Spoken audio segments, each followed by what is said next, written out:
숨어있는 단어들의 비밀.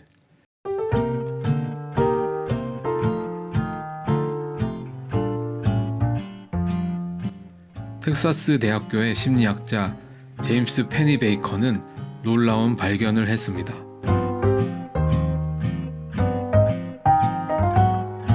우리가 사용하는 단어 중 60% 이상이 기능어라는 사실입니다.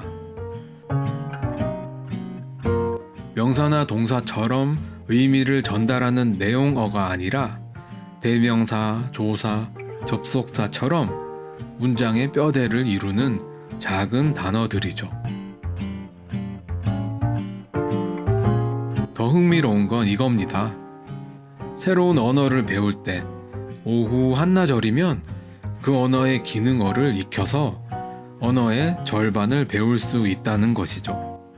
물론 단점이 있습니다. 언어의 절반을 배울 수는 있지만 그 내용을 전혀 알 수가 없다는 것이죠. 마치 건물의 골조만 보고 있는 것과 같습니다. 그러니까 우리가 말을 할 때는 두 가지로 나누어 볼 수 있다는 것이죠. 내용을 의미하는 내용어가 있고요. 내용에 해당하는 단어들을 이어주는 기능어라는 것이 있다는 것이죠. 그런데 왜 이 작은 단어들이 중요할까요? 1861년 프랑스 의사 폴 브로카는 놀라운 환자를 만났습니다. 그 환자는 모든 것을 이해할 수 있었지만 오직 땅이라는 소리밖에 낼 수 없었습니다. 후에 그를 부검한 결과 그의 전두엽의 특정 부위가 손상되어 있었습니다. 바로 이곳이 조사와 대명사 같은 기능어를 만들어내는 브로카 영역이라고 이름 붙여졌죠. 반대로 측두엽의 베르니케 영역이라고 하는 곳이 있는데요. 베르니케 영역이 손상된 환자들은 유창하게 말을 하지만 내용이 없습니다. 그게 저기 아니면 그거 이런 말만 반복하죠. 이처럼 우리 뇌는 무엇을 말할지와 어떻게 말할지를 우리 뇌 속의 다른 공장에서 생산한다고 볼 수도 있습니다. 기능어를 담당하는 브로카 영역이 사회적 기술과 집행기능 이런 것들과 밀접하게 연결되어 있다는 사실입니다. 뇌는 항상 최근에 언급된 사람이나 사물을 기억함으로써 그 다음 문장에서 대명사를 제대로 쓸 수 있게끔 합니다. 기능어가 적절히 사용되려면 사회적 기술이 필요한 거죠. 말하는 사람은 듣는 사람이 대화에 등장하는 사람을 모두 안다고 가정하며 기능어로 가득한 간단한 대화를 이해하는 데만도 사회적 지식이 필요하다는 것입니다. 나라는 단어의 역설. 나라는 단어를 많이 쓰는 사람이 자기의 적이고 오만할 거라고 생각할 수도 있겠습니다. 그런데 많은 대화를 분석한 결과 이런 우리의 선입견이 뒤집혀졌는데요. 페니베이커가 수만 건의 대화와 문서를 분석한 결과 지위가 높고 자신감이 넘치는 사람일수록 나라는 단어를 적게 사용했습니다. 대신 그들은 우리, 너 또는 당신이라는 단어를 많이 사용했습니다. 너라는 단어를 사용한다는 건 상대방을 보고 있거나 그들에 대해서 생각하고 있다는 뜻이죠. 워터게이트 사건 기억하시나요? 닉슨 대통령의 지위가 손상됨에 따라 그의 연설문에서 나라는 단어의 사용은 나날이 늘어갔습니다. 닉슨은 자신의 정치 세계가 무너지기 시작함에 따라 다른 사람들을 대할 때 덜 지배적이고 덜 강력한 태도로 대하게 되었습니다. 반대로 버락 오바마의 경우에는 현대 미국 대통령들 중에서 누구보다도 나라는 단어를 적게 사용했습니다. 이는 그의 자신감을 보여주는 언어적인 지표라고도 할 수 있죠. 우울증이 심할수록 나라는 단어를 사용할 가능성이 높아집니다. 놀랍게도 부정적인 감정을 나타내는 단어보다 나라는 단어의 사용이 오히려 우울증을 더 정확하게 예측한다는 겁니다. 페니 베이커는 자살한 시인들과 그렇지 않은 시인들의 작품을 비교했습니다. 결과는 자살한 시인들이 나라는 단어를 압도적으로 더 많이 사용했습니다. 흥미롭게도 슬픔이나 고통 같은 부정적인 감정 단어의 빈도는 두 집단 사이에서 큰 차이가 없었습니다. 정서적 붕괴를 예측하는 것은 어떤 기분인가를 말하는 내용어가 아니라 누구에게 초점을 맞추고 있는가를 보여주는 기능어였던 겁니다. 주의의 방향이 언어를 만든다. 나라는 단어. 이 단어는 주의의 방향을 보여주는 나침반입니다. 나라는 단어의 사용은 정직하고 사적인 경험과 관련이 있습니다. 사람들은 거울 앞에서 설문지를 작성할 때, 거울이 없을 때보다 나라는 단어를 더 많이 사용합니다. 남의 시선을 의식하고 있는 사람들은 그렇지 않은 사람들에 비해 자주 주의를 자신에게 쏟습니다.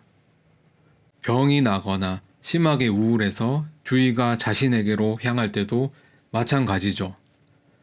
반대로 어떤 일에 몰두하고 있는 사람들은 나라는 단어를 매우 낮은 비율로 사용합니다. 마치 자신의 존재를 잊고 일에 빠져드는 것처럼요. 이게 바로 몰입의 언어적인 증거입니다. 사랑하는 사람을 잃은 직후 고통이 최고조에 달한 몇 시간 동안에는 나라는 단어를 전에 비해 훨씬 적게 사용했고 부정적인 감정을 나타내는 단어 또한 적게 사용했습니다. 왜일까요? 충격적인 상실을 겪은 직후에는 갈피를 잡지 못하고 멍해지며 극도로 고통을 느끼는 경우가 많습니다.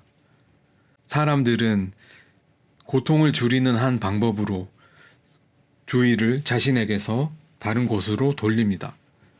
깊은 슬픔을 느끼는 사람들은 자신의 감정과 자기 자신에게 신경을 덜 쓰게 되며 그러는 대신에 이들은 죽은 사람, 가족, 죽음과 관련된 세부 사항들에 더 관심을 쏟습니다. 우리라는 단어의 5 얼굴. 그렇다면 나의 반대편에 있는 단어, 우리는 어떨까요? 놀랍게도 이 단어는 한국어로는 하나이지만 실제로는 5개의 완전히 다른 얼굴을 가지고 있습니다. 첫째, 너와 나라는 의미의 따뜻한 우리가 있습니다. 우리 오늘 저녁 뭐 먹을까? 처럼 특정한 사람과 내가 같은 집단에 속한다는 것을 공개적으로 인정하는 거죠. 둘째, 너 빼고 내 친구들. 이런 의미의 배타적인 경우도 있습니다. 이야기를 듣는 사람이 아닌 제3자인 다른 사람들과 함께한 경험이나 행동에 대해서 말하는 경우입니다. 우리는 어제 정말 재밌었어 라고 말을 할 때 듣는 사람은 그 우리에 포함되지 않을 수도 있겠죠. 셋째, 너희들이라는 의미로 위장된 우리입니다. 말하는 사람은 우리라고 말하지만 실제로는 누군가에게 어떤 행동을 해달라고 정중하게 요구하고 있는 것이죠. 의사가 우리 이제 주사 맞을까요? 라고 말을 한다면 실제로는 주사 맞는 건 환자뿐이죠. 이건 정중한 명령의 형태입니다. 사람들은 너라는 뜻으로 우리라는 단어를 사용할 때가 많으며 이 단어는 주변 사람들에게 공손하게 명령할 때 쓰입니다. 넷째, 나라는 의미의 우리, 왕실형 우리라고 합니다. 영국 왕실에서 쓰이는 것처럼 책임을 분산하고 존재하지 않을 수도 있는 다른 사람들의 지지를 암시하기 위해서 사용되는 단어라고 합니다. 다섯째, 정치인들이 가장 좋아하는 모호한 우리. 생각이 같은 세상 모든 사람들이라는 의미의 우리라고 하는데 정치인들이 제일 좋아하는 유형이자 의미가 가장 모호한 유형입니다. 우리에게는 더 나은 정부가 필요합니다. 라고 말을 했을 때 이 우리가 정확히 누구를 가리키는지 구체화하기 힘들죠. 흥미롭게도 첫 번째 경우인 너와 나로서의 우리를 제외하고는 나머지 네 가지 유형의 우리는 오히려 대화하는 사람들 간에 벽을 세웁니다. 그러니 사람들이 더 높은 지위로 올라갈수록 거리감이 느껴지는 우리를 더 자주 사용한다는 사실은 그리 놀라운 것이 아니죠.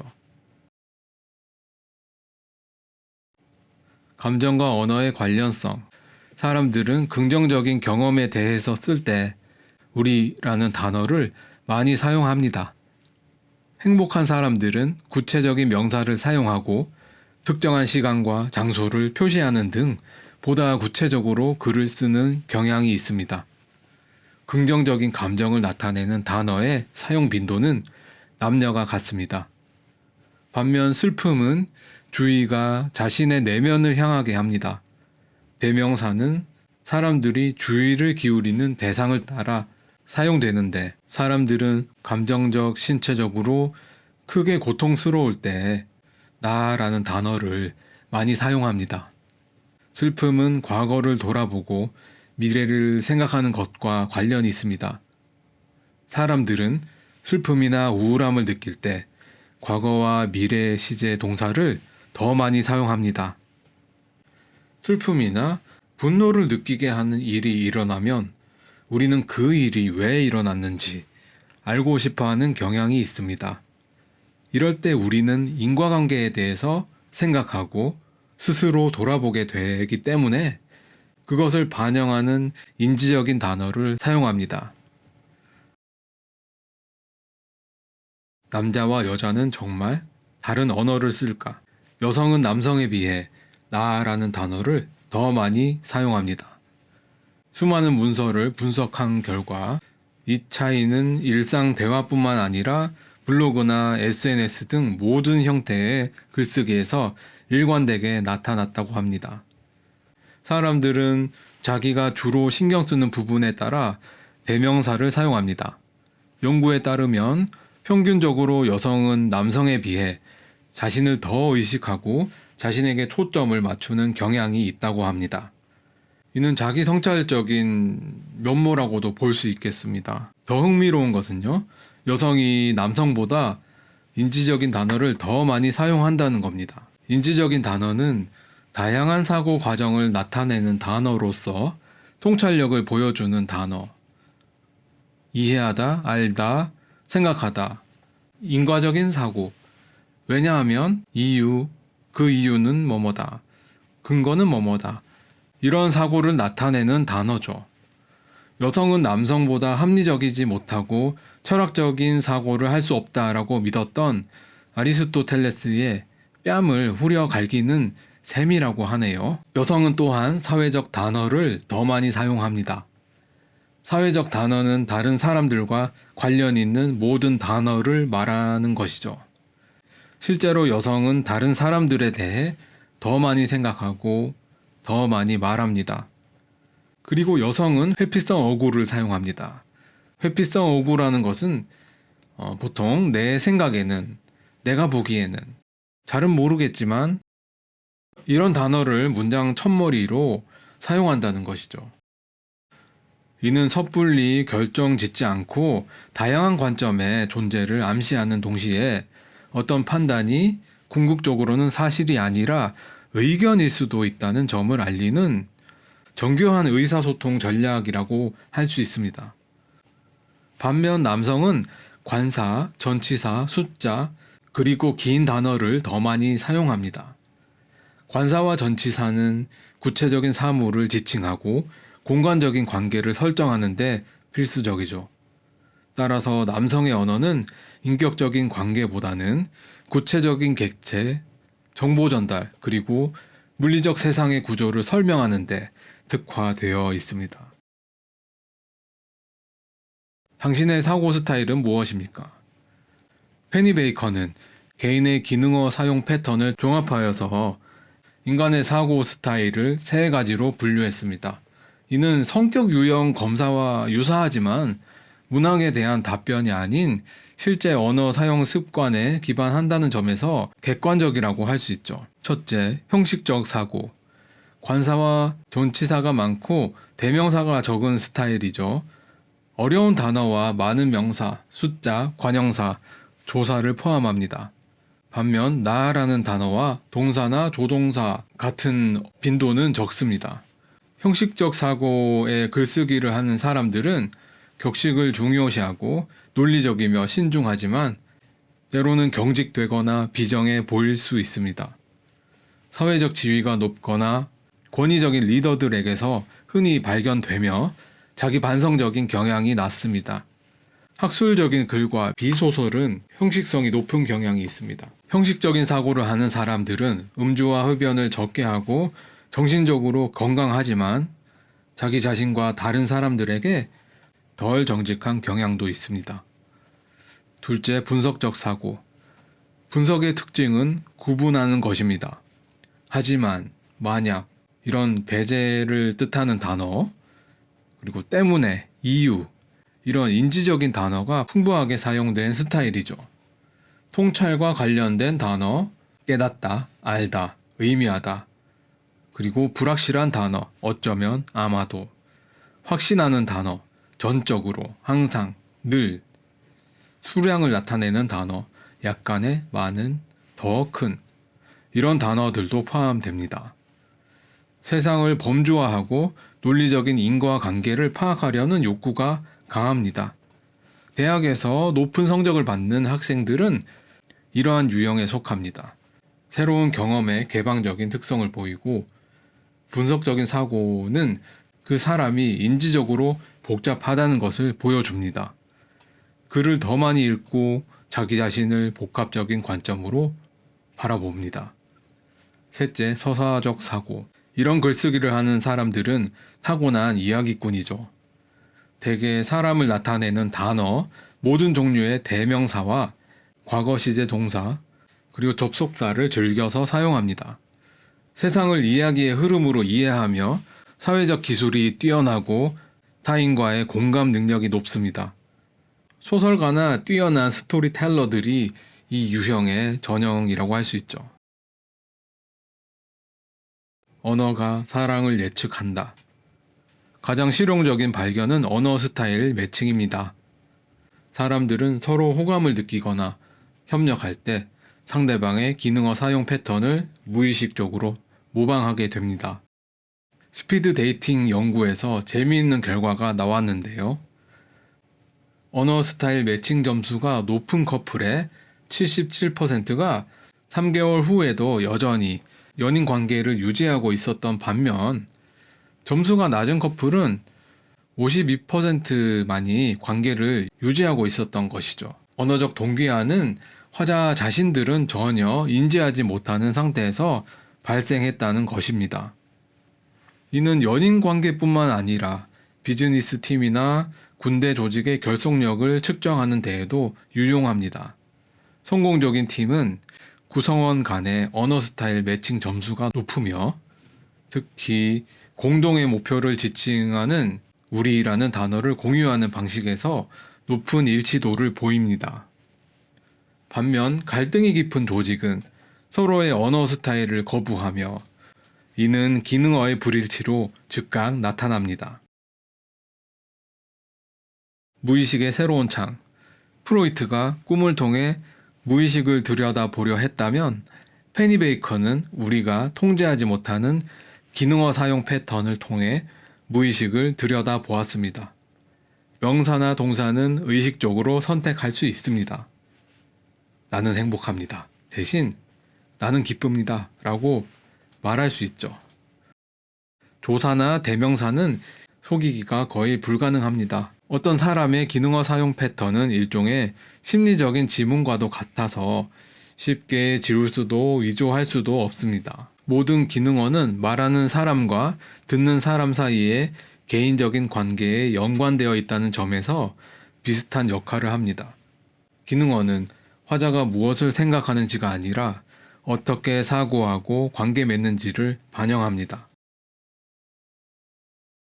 빅데이터 심리학의 선구자 페니 베이커의 단어의 사생활이 출간된 건 2011년입니다. 그로부터 15년이 지난 지금 우리는 챗GPT와 대화하고 AI가 쓴 글을 읽는 시대를 살고 있습니다. 이 책은 심리학과 언어학의 경계를 허문 저작이죠. 직관이나 추측이 아닌 컴퓨터 분석 프로그램을 통한 통계적 데이터를 근거로 삼았습니다. 수만 명의 대화로 일기, 이메일, 과거 문헌을 분석하고 나, 그들, 매우 이런 작은 단어들이 심리와 얼마나 강력하게 연결되어 있는지 연구했습니다. 페니 베이커는 빅데이터 심리학의 선구자였습니다. 그가 개발한 LIWC 프로그램은 현재까지도 다양한 분야에서 적용되고 있다고 합니다. LLM 시대 그리고 작은 단어들. LLM은 수십억 개의 문장을 학습해서 인간처럼 자연스러운 문장을 만들어냅니다. 놀라운 건 AI도 나, 우리, 그, 이 같은 기능어를 정확하게 배치한다는 것이죠. 하지만 AI는 그 단어들이 왜 그 자리에 있어야 하는지는 모릅니다. 단지 통계적으로 그 자리에 있을 확률이 높다는 것만 알죠. 페니 베이커의 책이 지금 시대에 더욱 의미 있는 이유가 여기에 있습니다. 이 책은 패턴을 발견하는 것에서 만족하지 않고 왜? 라는 질문을 던지고 있죠. 왜 우울한 사람은 나라는 단어를 많이 쓸까? 왜 지위가 높은 사람은 너를 많이 쓸까? 왜 사랑에 빠진 사람들은 서로의 언어를 닮아갈까? 대량 학습으로 결과를 만들어내는 AI와는 달리 이 책은 인간 언어의 근본적인 원리, 그 인과관계를 알고 싶어서 탐구한 책이죠. 뇌과학, 심리학, 사회학을 넘나들면서 작은 단어들이 왜 큰 의미를 갖는지 설명합니다. AI는 어떻게 작동하는지를 보여주지만 페니 베이커는 왜 작동하는지를 설명하려고 노력을 했습니다. 패턴 너머에 있는 원리를 인과관계로서 밝히고자 한 것이죠. 메타인지, 자신의 언어를 관찰하는 힘, 그리고 이 책을 읽는 우리는 또 다른 아이디어를 얻게 됩니다. 메타인지, 자신의 언어를 한 걸음 물러서서 바라볼 수 있는 능력입니다. 지금 이 순간에도 우리는 무의식적으로 수십 개의 기능어를 선택하고 있습니다. 우리는 그냥 말하고 있다고 생각하지만 사실 우리의 뇌는 정교한 심리적인 지도를 그리고 있는 것이죠. 나를 자주 쓴다면요. 지금 자기 자신에게 주의를 기울이고 있다는 것이죠. 상대방의 말투와 신기하게 닮아간다면 그건 두 사람의 뇌가 같은 파장으로 공명하고 있다는 신호일 수도 있습니다. 즉, 이 책을 계기로 우리 자신의 언어를 관찰해 볼 수도 있다는 것이죠. 그리고 그 관찰 속에서 우리는 미처 몰랐던 우리의 마음 상태를 발견할 수도 있겠죠. 작은 단어들의 큰 힘. 우리가 듣고 읽고 말하는 단어의 대부분을 차지하는 건 전체 어휘의 0.1%도 안 되는 몇 되지 않는 숨어있는 단어들입니다. AI는 그 단어들을 배치할 수는 있지만 그 안에 담긴 심리적인 의미를 이해하는 건 여전히 인간만이 할 수 있는 일입니다. AI는 통계적인 패턴을 학습하지만 우리는 그 패턴 너머에 인간 마음을 읽어낼 수 있습니다. 페니 베이커는 타인과 자신을 더 깊이 이해하기 위해서는 무엇을 말하는가라는 표면적 메시지 너머에 어떻게 말하는가라는 스타일의 영역에 주목해야 한다는 점을 밝혔습니다. 우리의 기능어 사용 패턴은 일종의 심리적인 지문과도 같아서 쉽게 지울 수도 위조할 수도 없습니다. 이메일이나 일기를 다시 읽어보며 살펴보는 것만으로도 우리는 스스로도 미처 깨닫지 못했던 자신의 내면 풍경과 마주할 수 있게 됩니다. 그리고 바로 그 작은 단어들이 당신이 누구인지 말해주고 있습니다.